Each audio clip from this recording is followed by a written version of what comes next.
the end of the world. Well, I won't bump the table. That's one thing. It is the end of the world. I guess that's a good place to Sure. start then.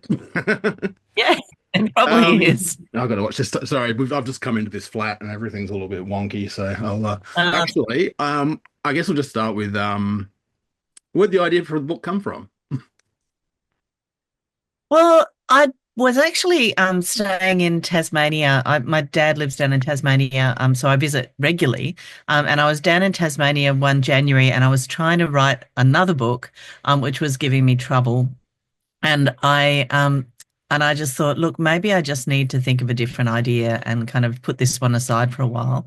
And as I was there, there was an ad for actually a friend from down there in Tasmania sent me an ad to go and stay on this island for a couple to stay on the island for 6 months alone and look after the island. And she was kind of going, why don't you just go here and write for for 6 months and no one comes and visits you and you can just stay there and take all your food and stuff. And I obviously, well, I didn't want to do it because that's rough and you don't get to earn any money for the entire 6 months. So you kind of have to be reasonably well off to be able to do that.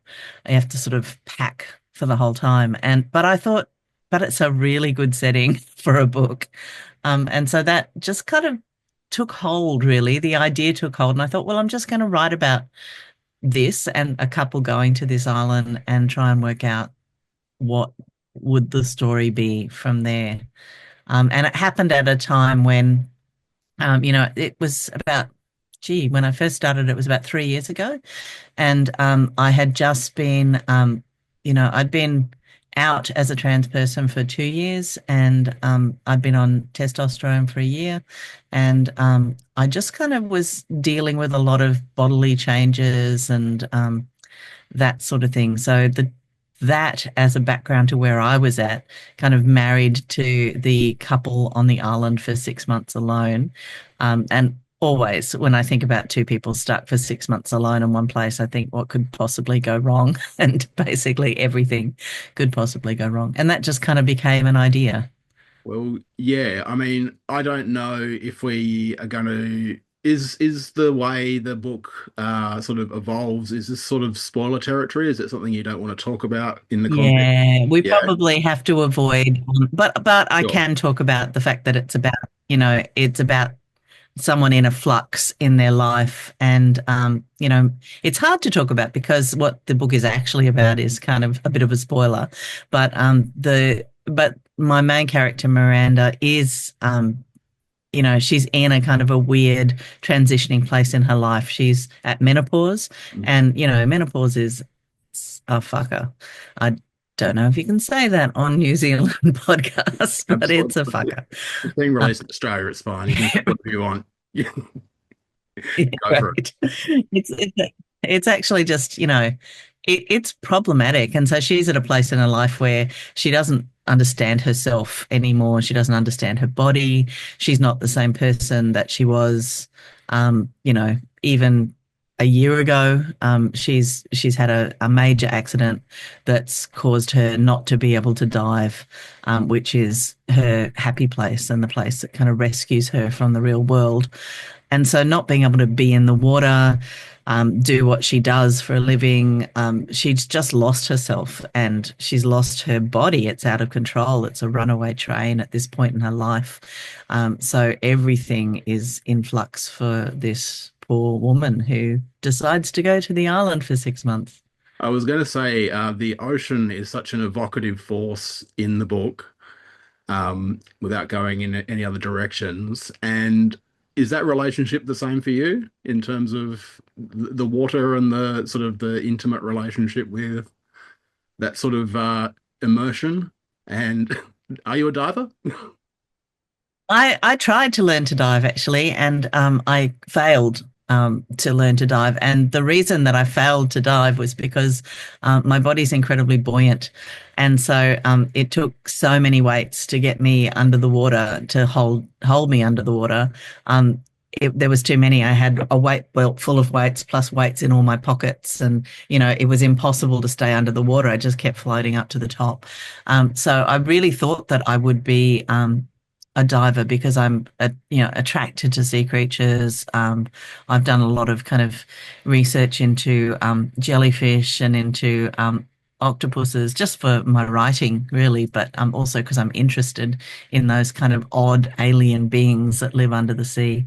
And so I thought that I'd love to be a diver, and I really wanted to learn to do that, but my body just wants to stay on the surface of the water, bobbing like a cork. I get it. I come from the desert. I've got, yep. I tried diving once in Fiji and it didn't go well. No. I was completely rejected from the ocean. We're really not supposed to be under the water. I think it's a kind of a strange thing. It's not exactly, there's no air there. We're gonna drown. Mm. So it certainly is. I have the attraction, and I love being on the water. I go to Tasmania and I spend time with my dad, and we go out fishing, and just spend time on that boat. And we've had the most amazing experiences on that tiny little fishing boat together, where we've been, just bobbing around with our, lines out, and then suddenly there's this noise which has freaked us out, and then a whale has like just come up out of the water right next to a boat, Wow. and we just kind of were a little bit stressed about the fact that it could possibly tip us over because it was so close. But with just being so close to something that wild has is amazing. And I've also I've been I was in Vanuatu, and a dugong tried to take me out to sea, like grabbed me around the waist and swam with me out to the ocean, Wow. which sounds like it couldn't happen, but it actually really did happen. And it's just, for some reason, the kind of animals of the ocean and I have this kind of attraction. But yeah, unfortunately, I can't get under the water to be in their land. So the book's been described as Australian Gothic, and I mean, there's a very cinematic sweep to it as well. And I feel like this is something that maybe Peter Weir or Bruce Beresford might have dug their teeth into in their prime as well. Is the Australian Gothic genre something that you're attracted to? And was that sort of conscious to you when you were writing? I certainly knew that I wanted it to be weird fiction. And it's part of four books actually. So the first book in this area is called Wintering, and I published that in 2000, and I think it came out in 2019. And it's similar to this book. It deals with that line between the supernatural and science. Both of these books have a scientist at the heart of it, and they also deal with kind of strangeness and weirdness, and that kind of things that challenge a scientist, the kind of strangeness of real life that can challenge someone's belief systems. And they're both kind of dark and a little bit spooky in ways that is not quite horror. So I suppose Gothic is the closest it could come, because it's not, horror is definitely a genre I'm attracted to, but these books are not exactly horror. They're not, there's no jump scares, or there's maybe a few tiny little almost jump scares, but it's not that kind of horror genre. It's more real world scariness, and they're more metaphors. I suppose both those books are metaphors for the real world. And the first book was Wintering, and this book is The Rite of Spring. And I'm working on Autumn at the moment, set in the same part of the world. And I have, an inkling of an idea for summer. So they're going to be four books set in that area that deal with similar obsessions, I suppose, in terms of queerness, weirdness, gender, science, nature, and the supernatural. Um, I guess something that really sort of, I guess, spoke to me as well was sort of that sense of alienness in your own body, and the idea of, when we're growing up and sort of, we're testing our bodies and sort of, I think even the character mentions at one point that, when you're sort of approaching puberty and you're sort of wondering if you're the only person on earth that's ever experienced this, and if you are actually, you know, you're a freak and this is sort of unique to you. Um, Yeah. Is your memoir Fat Girl Dancing sort of the jumping off point for where the themes of these novels are coming from? It certainly explains why I'm obsessed by all of this stuff. And I think Fat Girl Dancing, it started off about to be about a book about fatness, about menopause, about living in a woman's body. But as I was kind of, my very first port of call was to define my terms, and I decided to deep dive into what it was to be a woman. And as very quickly within the first week, I kind of realized that I wasn't a woman and probably couldn't identify as that. But I was over 50 when I wrote that book, or maybe just 50 when I wrote that book. And so it's like I'd lived my whole life believing that I had to present in a particular way and present as a woman. And that book released me from having to do that. But also it was kind of interesting that I discovered that, bodily strangeness, fatness, menopause, all of those sort of things were kind of easier when you didn't have to kind of identify in that way. And identifying as non-binary has freed me from all these kind of really narrow ideas that define people by gender.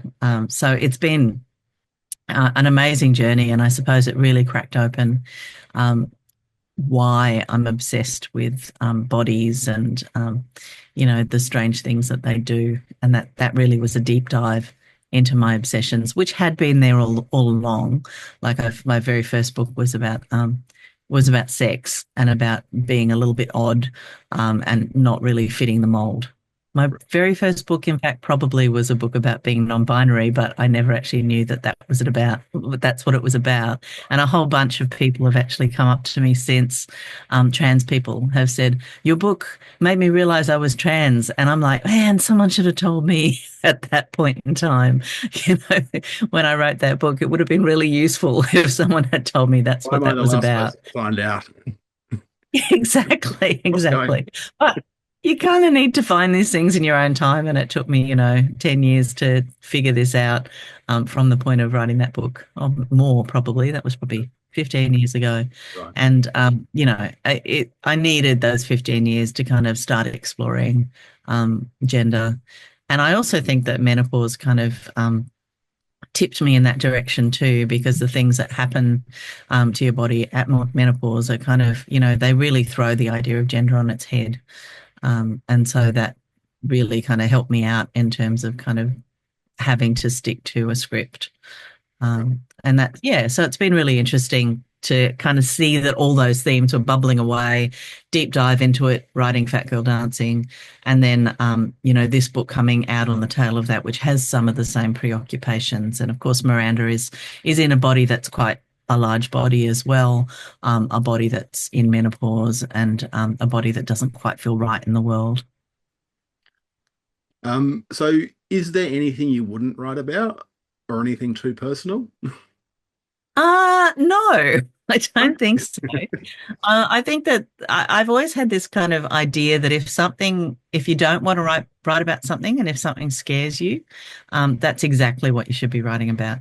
I actually think that if you're worried about writing about something, then it is exactly the topic that you should be trying to dig into, because it's your fight or flight system telling you this is going to be big.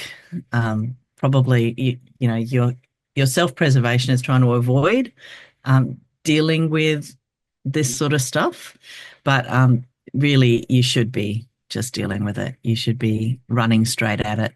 And everything's less scary when you start to dig into it and unearth it.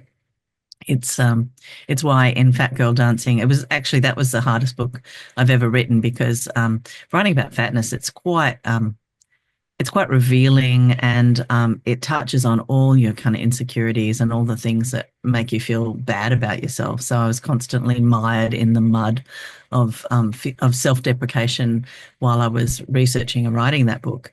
But ultimately, I realized towards the end of writing that book that it was about seeing the monstrousness in myself and unveiling that. And so in the last draft of writing that book, I found monsters, that all the things that I found monstrous about myself, I just put them on the page and let the monsters run riot in chapters that are about the monstrousness within myself. And that was fun. I actually enjoyed embodying those monsters on the page, and realized that, if something's really scary, come to face it and it won't be scary anymore and it will actually be fun. So that's kind of my motto in life, I think. Run towards the thing that scares you. That's yeah. I mean, I find that to be yeah great advice. I think that in my own sort of writing, I can definitely see where I've been, obfuscating and trying Yeah. to avoid, the truths of what I'm actually trying to dig into. And yeah, taking that leap and just sort of thinking, well, this is it, you know, Do that. unvarnished. So it goes. Yeah. Let's see where it all lands. Yeah, I think it's much easier if you just run at it. Like, every scary thing is so much easier if you just run at it. If you run away from it, that's when it has power over you. Mhm. But if you run at it, I mean, yeah, the worst thing that can happen is it can eat you, and like honestly, then it's over. So you might as well just attack it while you can.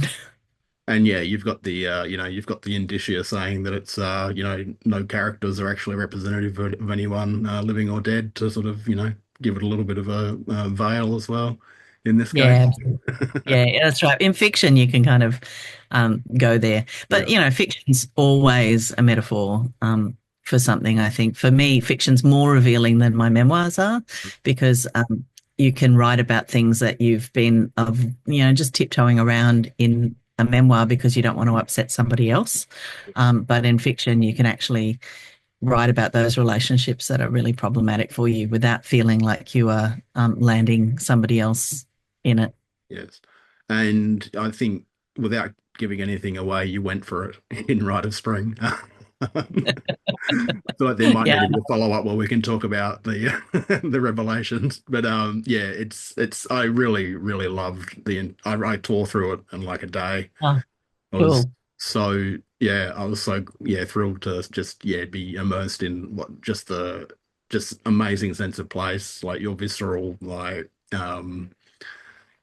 descriptions of bodies and interactions and the relationship with Richard. Is Miranda a tip to picnic at Hanging Rock or No, it's no? actually it's a name that I got from a film that I grew up with, which was about a mermaid, and it's the film I think is called Miranda, and it was made in the 30s. It's a Right. black and white movie, and I'd only ever heard it. I'd never seen it. It was with my aunt had a reel-to-reel tape recorder and recorded the whole movie when it was on TV late one night, and we grew up listening to it in the evenings on repeat. We listened to it a million times. This story about Miranda, set on an island by the sea. And Oh, so when I wrote this book, it just seemed like the perfect kind of setting for a Miranda to be in. So I was putting the ghost of that movie to bed, and I still haven't actually seen the movie. I've only ever heard that movie, oh so it's right. probably better in my head. Yeah, I think I'm sure the effects would have been terrible. maybe a delve into the Internet Archive might, yeah, you might find it there. But yeah, you I'm might sure it's on for that. YouTube, I should look because I've Yeah. never seen it, so I should look for it. Um, so in terms of the process of this novel landed at Transit Lounge.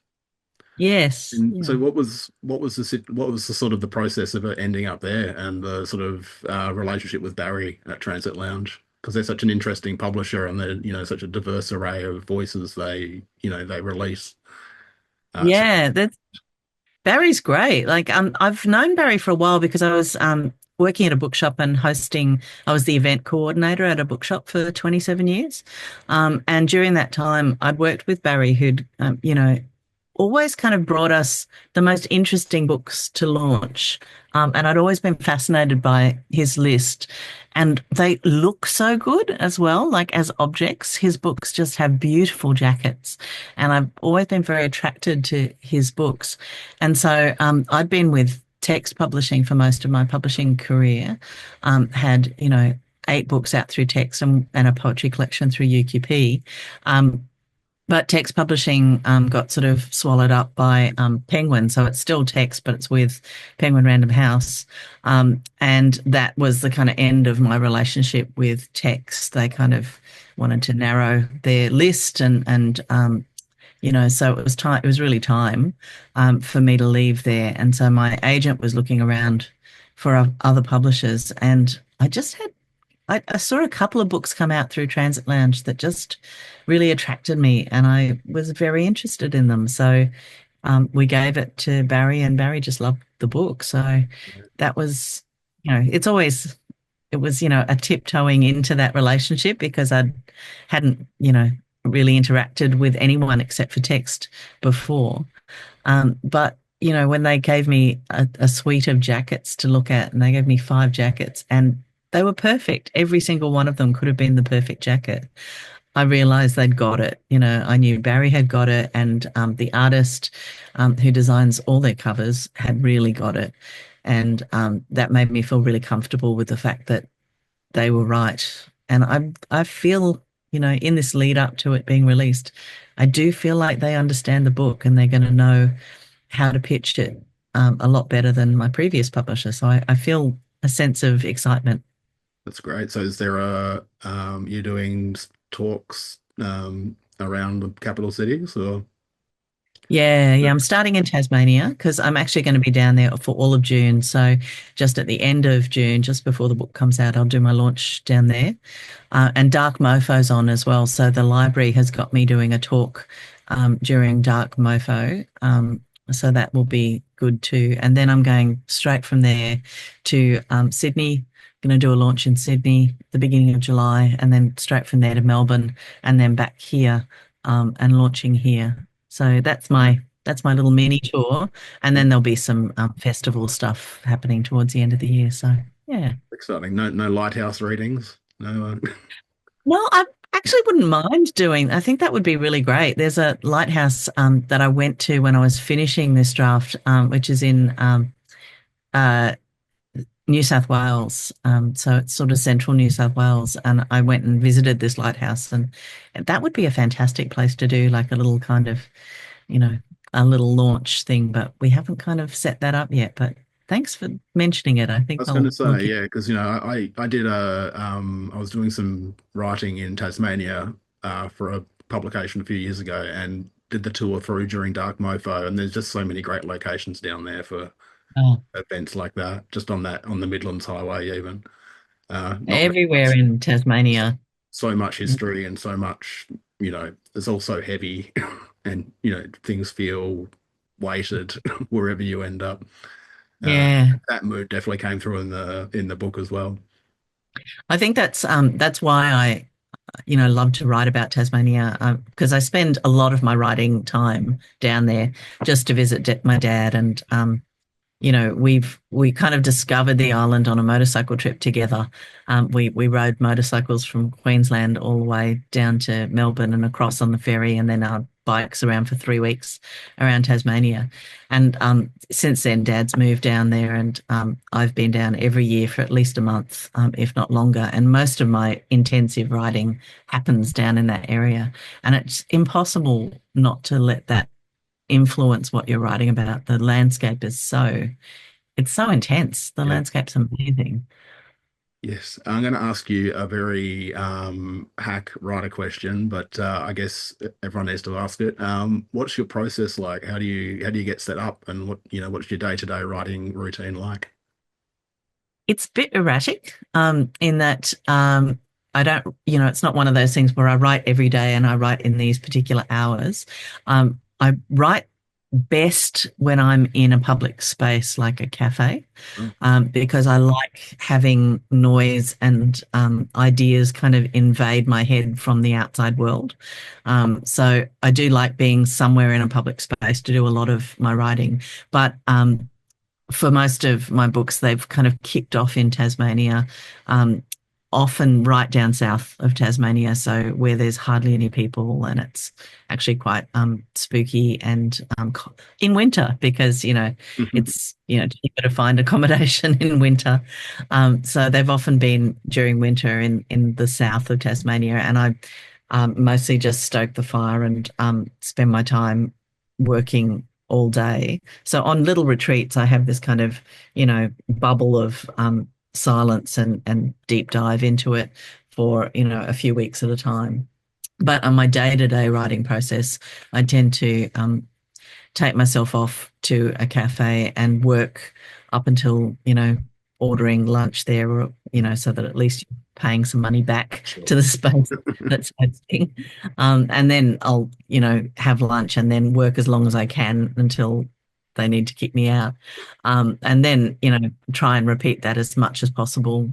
There's the State Library of Queensland is another place that I work at, but I find I work better in the cafe area Right. downstairs at the Yeah. State Library. So Yeah. I tend to sip coffee. Really enjoyed working at the State Library when we were living there. It's such a great environment. Mm. Um, when's the book out?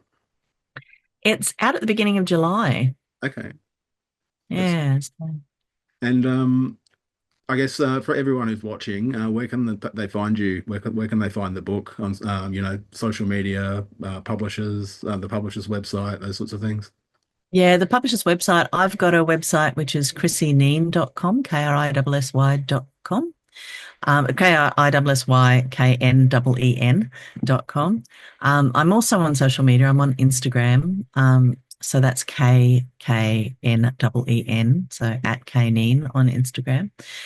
So I'm around. And I think any independent bookshop will probably be stocking the book. Great. And no doubt it'll be on the big, big mainstream websites as well, like Amazon, I'm sure. But we try and steer people to the little indies first. Yep, for sure. Yeah.